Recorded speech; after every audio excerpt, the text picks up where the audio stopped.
Pigtails have kind of become a trend. I don't know if I'm reverting to a childlike version of myself because I'm in complete denial that I'm an adult who no longer has school. I think that might be it. Hi friends, it's Claire, and today I am going to be tier ranking every book series I've ever read. What is this? I don't know what to say.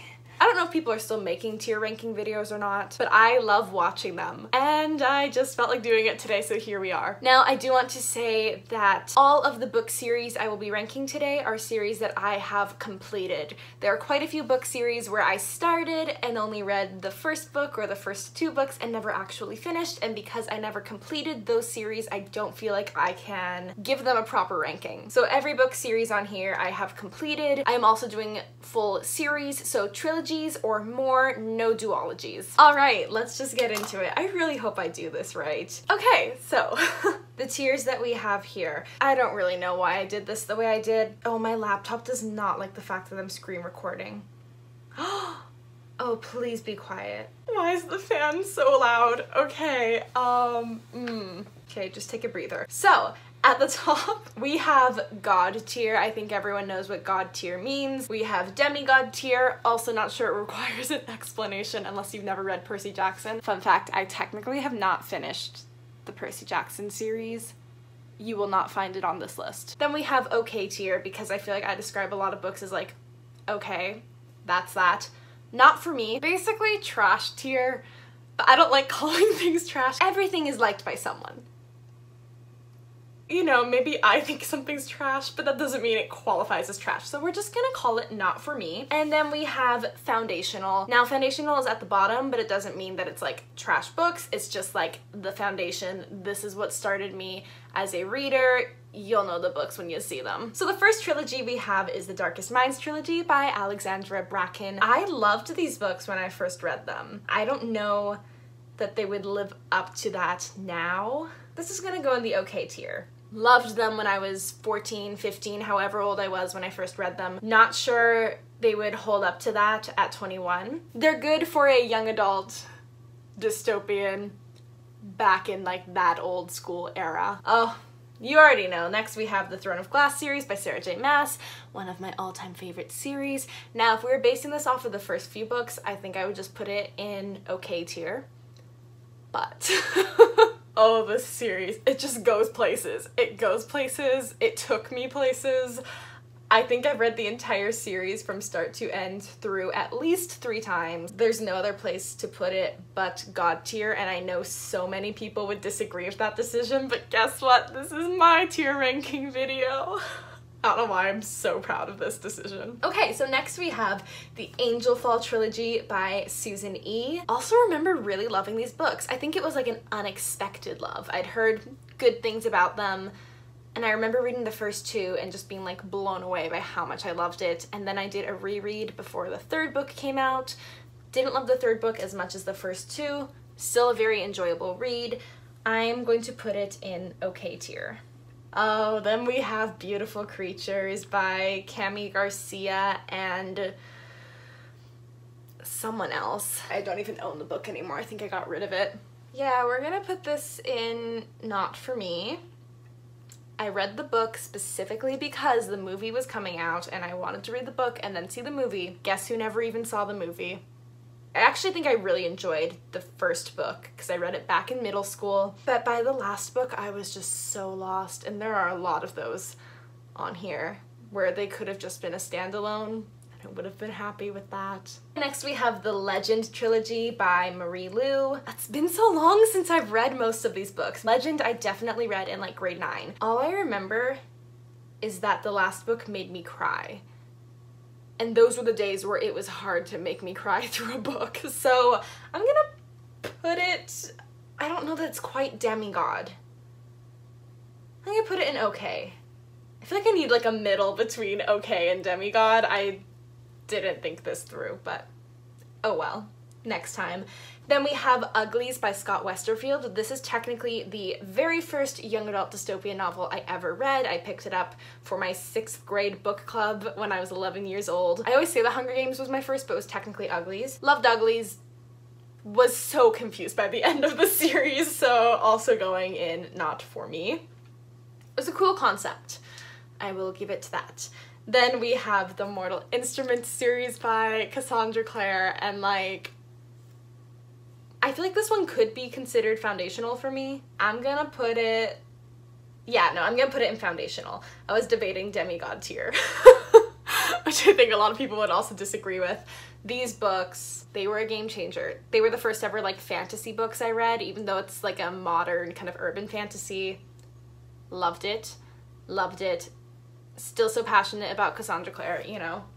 Got a whole shelf dedicated to her with the giant C. I mean, it's for two Claires, this Claire and that Claire, but foundational, game changer. Then we have the Matched trilogy by Ali Condi. Should have been a standalone. That's all I have to say. Not for me. Oh, To All the Boys I've Loved Before by Jenny Han. So I think this is the only contemporary series that made it on here, because all the other contemporary books I've ever read are either duologies, standalones, or sometimes they're like crossover. So it will be like, it's a series, this is number 3, but like it's not the same POV. So the reason I included this trilogy is because the POV is from Laura Jean from the first book to the end of the 3rd book, whereas most contemporary series features similar characters, but it's just a crossover. This one also goes in okay tier for me, but like on the upper end. I really needed a different level on there, but not quite demigod. I don't even know what's gonna be on demigod. Watch this tier be there for nothing. Claire. Next we have the Harry Potter series by She Who Shall Not Be Named, and in spite of all the awfulness that is this author that we do not support, the series definitely had a very big impact on me as a reader and as a nerd. And I love the books, I love the characters. We don't stand the author, we do stand the series. God tier. I don't know that I even need to explain that one. Next we have the Breadwinner trilogy by Deborah Ellis. I think this is the only series on here that I read in elementary school. I read this one in grade 4, I believe. It became an instant favorite. I have it on my bookshelf here. We'll never get rid of this book. So this is the entire trilogy. Tiny. All 3 books are in this one book. I think I read the first book for a school project, and then I fell in love, bought the book from our local bookstore, read all 3 in one day, and that was like my first ever favorite book, so I'm gonna put that one in foundational. Next we have The Infernal Devices by Cassandra Clare. See, this is a struggle. Like, what qualifies? I'm just gonna full send it and put it up in God tier, because I am in fact naming my daughter after Tessa Gray. Tessa Gray and Tessa Virtue. Don't forget Tessa Virtue. I'm pointing at the Tessa and Scott book. I'm Canadian, it's what I do. Then we have the Hunger Games trilogy by Suzanne Collins. Come on. Y'all know this one. You'll know this one. I think I've read the series through twice, but not since middle school. I have not read the newest book. I'm afraid to read the newest book because I hear it will ruin how I view this trilogy, and I view it with a lot of love and gratitude. It could go under foundational, but honestly, I'm gonna pop it under demigod tier. That's where we're going. It has a place there. Next we have the Hush Hush series by Becca Fitzpatrick.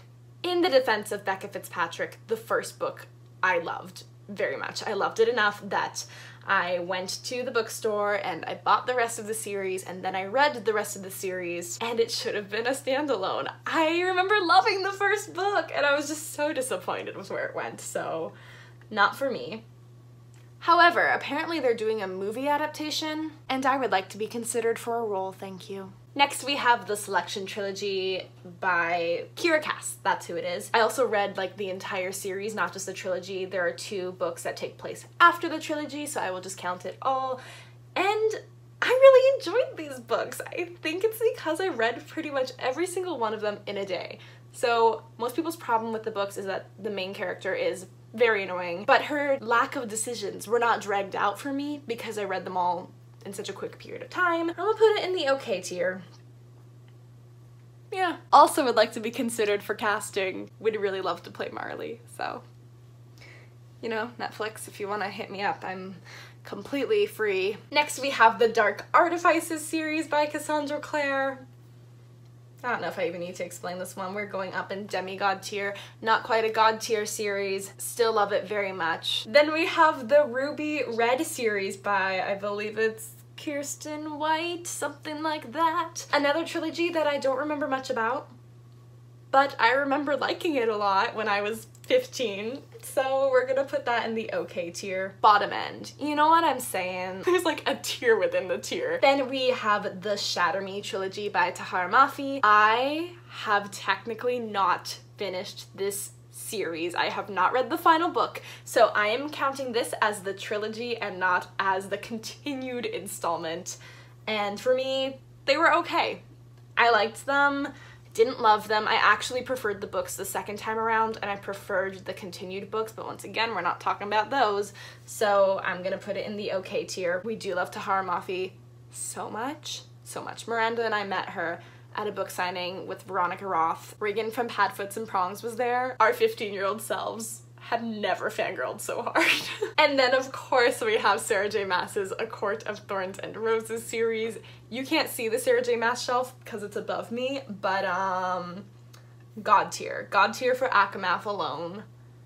Aka War could pull it down to demigod tier, but Akamath is that strong. Then we have the Vampire Academy series by Rochelle Mead. More books that I read in high school that I don't really remember. I read them because Bloodlines was Miranda's favorite series at the time, and so I was like, if I'm gonna read Bloodlines, I have to read Vampire Academy. Read Vampire Academy, never read Bloodlines. Why do I do this to myself? I just want to know. Okay tier, lower end of the okay tier. And then finally, of course, where it all began, we have Divergent by Veronica Roth, and this one is, of course, for me, foundational. That was the start of it all for me. I mean, Divergent is the book series.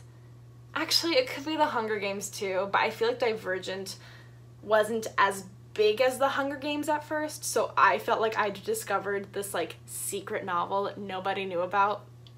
I was 12. Fangirled over it, made all my friends read it, and that was the start of this whole situation. Okay, so this is the tier. Is that what it's called?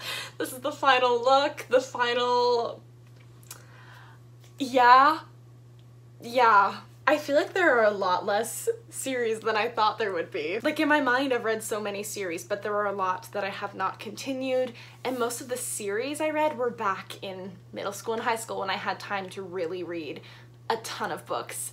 I also am very much the type of person who will reread a lot. I've read all of Cassandra Clare's books at least twice, all of Sarah J Maas's books at least twice or 3 times. There's something very comforting about rereading that I love. But over the past few months, I've been trying to push myself a lot more to reread less and read more new content, which has been very rewarding. If you would like to see me do a tier ranking of all the contemporary books or standalones that I've read, that could be fun for me. Let me know in the comments below. Were there any decisions you were surprised by? I feel like I didn't really make any like shocking choices. I know for next time, more levels, you know, gotta hit all those levels. That's that. Thank you for watching. I'll see you next time.